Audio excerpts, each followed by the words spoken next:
So, how do you view the expansion of the British Empire in the context of the 18th century Europe? Well, Britain is successful and France isn't, I think, in the 18th century. Both at the beginning, the War of the Spanish Succession, the 7 Years' War, which results in the expulsion of the French from Canada, leaving the British, interestingly, as ruling a largely French-speaking population until, at the end of the century, all those patriots in America who stayed with Britain after the defeat of the British, they moved north. About 100,000 English speakers moved north into Canada, establishing a much more British identity, a much more English-speaking identity in Canada. And so the French lose out there, and then eventually the French lose in the Napoleonic Wars.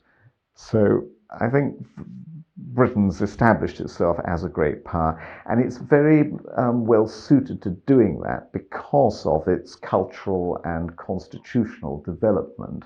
I think a country in which there is debate, in which science and technology is encouraged, in which intellectual property rights are being defended for the first time, in which there's been very considerable scientific agriculture, which makes possible industrial development.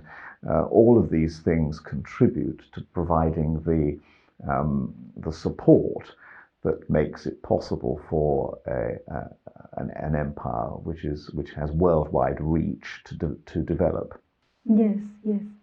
So it seems that Britain has won almost all wars except the American Independence War at that time. Yes, the loss of the American colonies is a major blow psychologically. And it does result in the development of other directions in British imperial policy. It's not the end of British empire by any manner of means. Yes. So what do you think are the significances of American Independence War to Britain and to the world? Well, it's not the end of the British Empire. The British Empire develops differently, I think. To begin with, you've got the problem of where you're going to send the convicts, given that Britain wants to reduce the number of executions and the trivial crimes which carry the death penalty. It's turned to sending convicts abroad. America is no longer a destination. Australia is opened up, and 1788 onwards you have large numbers of convicts being sent to Australia. And interestingly, they settle, and many of them do very well after they've done their term of imprisonment and hard labour.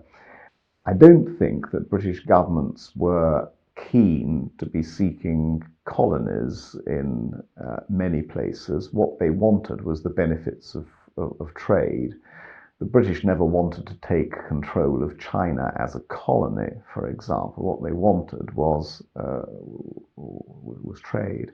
And when the British do intervene, for example, in the 1840s, the British take control of New Zealand.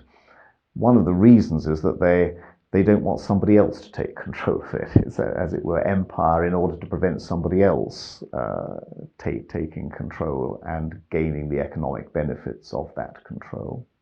Sometimes empire is beneficial. It can have a restraining influence on the colonial powers. That to some extent happens in Australia, where the British government has some restraining influence on the treatment of the Aboriginals, but in general, the treatment of Aboriginal and native peoples is not good.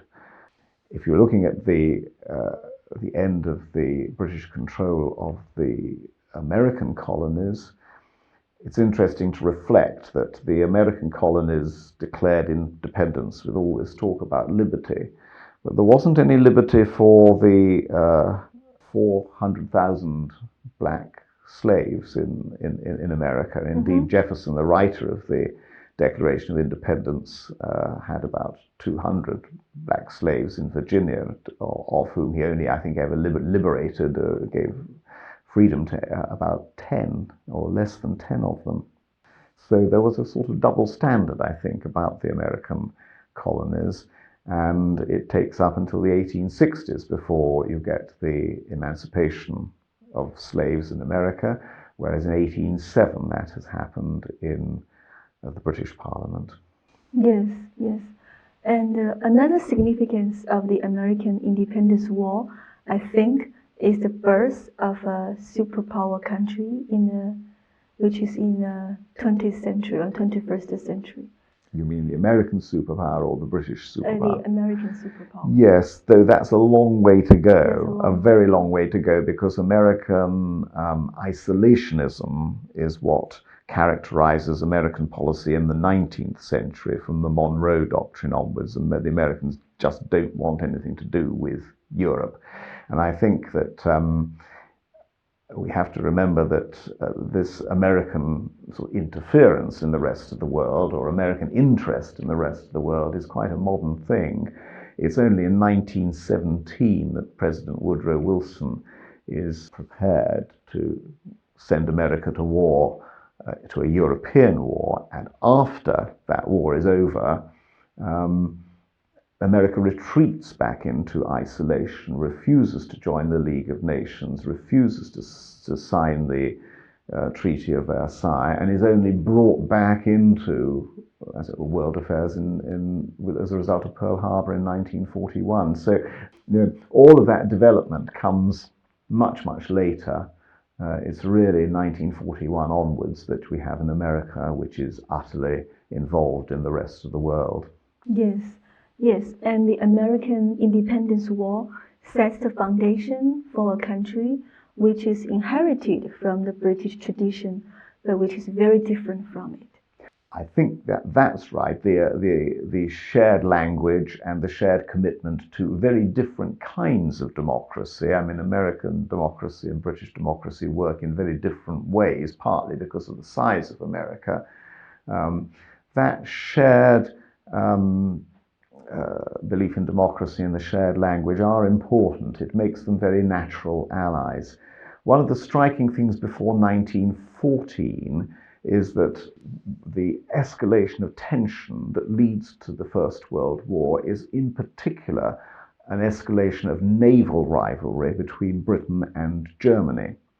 The naval arms race leads in the end the Germans to think that there's going to be war, and if there's going to be war, it's better for us to have it earlier rather than later. Now, what's to me interesting is that it wasn't just Germany who was building up her navy.